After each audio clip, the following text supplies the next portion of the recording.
ഇനി നമ്മൾ ഫിനാൻഷ്യൽ സ്റ്റേറ്റ്മെൻറ്റിനകത്ത് നമുക്ക് ചെയ്യേണ്ട അഡ്ജസ്റ്റ്മെൻറ്റ്സിനകത്തുനിന്ന് കുറച്ച് അഡ്ജസ്റ്റ്മെൻറ്റ്സിനെ കുറിച്ചാണ് ഞാൻ ഇവിടെ പറയാൻ പോകുന്നത്. ഒന്നാമത്തെ കേസ് എന്ന് പറയുമ്പോൾ ഔട്ട്സ്റ്റാൻഡിങ് എക്സ്പെൻസിനെ കുറിച്ചാണ് പറയുന്നത്. ഔട്ട്സ്റ്റാൻഡിങ് എക്സ്പെൻസ് എന്ന വാക്കിൻ്റെ അർത്ഥം എന്ന് പറഞ്ഞാൽ എക്സ്പെൻസ് ഡ്യൂ ആയിട്ട് ഇരിപ്പുണ്ട്, പക്ഷേ ഇതുവരെ നമ്മളത് കൊടുത്തിട്ടില്ല. Expense due but not paid എന്നാണ് പറയുന്നത്. നോർമൽ എൻട്രി ഫോർ എക്സ്പെൻസ് എന്ന് പറഞ്ഞു കഴിഞ്ഞാൽ സാധാരണ നമ്മൾ എന്തെങ്കിലും ഒരു എക്സ്പെൻസ് കൊടുക്കുമ്പോൾ അതിൻ്റെ എൻട്രി പറയുമ്പോൾ എക്സ്പെൻസ് അക്കൗണ്ട് ഡെറ്റഡ് ടു ക്യാഷ് എന്നാണ് പറയുന്നത്. അത് പക്ഷേ ഈ ഒരു സാഹചര്യത്തിൽ നമ്മൾ ആ എക്സ്പെൻസ് നമ്മൾ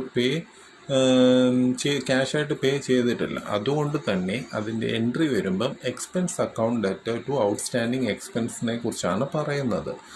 ഇവിടെ എക്സ്പെൻസ് എന്തുമാകാം. ചിലപ്പോൾ സാലറി ആകാം, റെൻ്റ് ആകാം, എൻ്റർടൈൻമെൻറ്റ് എക്സ്പെൻസ് ആകാം, അല്ല പല രീതിയിലുള്ള എക്സ്പെൻസ് ആകാം. അതിൻ്റെ ട്രീറ്റ്മെൻറ്റ് നമ്മൾ ചെയ്യുമ്പോൾ അത് ഡ്യൂ ആയി കിടപ്പുണ്ട്, പക്ഷേ അത് ഇതുവരെ കൊടുത്തില്ല എന്ന് പറഞ്ഞു കഴിയുമ്പോൾ ട്രീറ്റ്മെൻറ്റ് എല്ലാം സെയിമാണ് വരുന്നത്. എൻട്രി പറയുമ്പോൾ എക്സ്പെൻസ് അക്കൗണ്ട് ഡെറ്റഡ് ടു ഔട്ട്സ്റ്റാൻഡിങ് എക്സ്പെൻസിനെ കുറിച്ചാണ് പറയുന്നത്. ഉദാഹരണം പറഞ്ഞു കഴിഞ്ഞാൽ സാലറി ഡ്യൂ ആയി കിടപ്പുണ്ട്, ഒരു 1 മന്ത് 1000 ഡ്യൂ ആയി കിടപ്പുണ്ട്. അപ്പം സാലറി ഓൾറെഡി 11 മന്ത്സിൻ്റെ കൊടുത്തിട്ടുണ്ട്. ഒരു മാസത്തെ ഡ്യൂ ആയ ഒരു എമൗണ്ട് 1000 ആണെങ്കിൽ അപ്പം പൊതുവേ നമുക്ക് ആ 1000 കൂടെ കൊടുക്കാനുണ്ട്. അപ്പോൾ എക്സ്പെൻസ് നമ്മുടെ കൂടുവാണ്. അപ്പം ആ എക്സ്പെൻസ് എന്ന് പറയുമ്പോൾ ആ കൊടുക്കാനുള്ള 1000 എന്ന് പറയുമ്പോൾ P&L അക്കൗണ്ടിൽ സാലറി നോർമലി എക്സ്പെൻസ് ആയതുകൊണ്ട് ആ എക്സ്പെൻസിൻ്റെ കൂട്ടത്തിൽ അല്ലെങ്കിൽ സാലറിയുടെ കൂട്ടത്തിൽ തന്ന ഒരു ഔട്ട്സ്റ്റാൻഡിങ് സാലറി എന്ന് പറഞ്ഞാൽ 1000 അവിടെ ആഡ് ചെയ്യണം.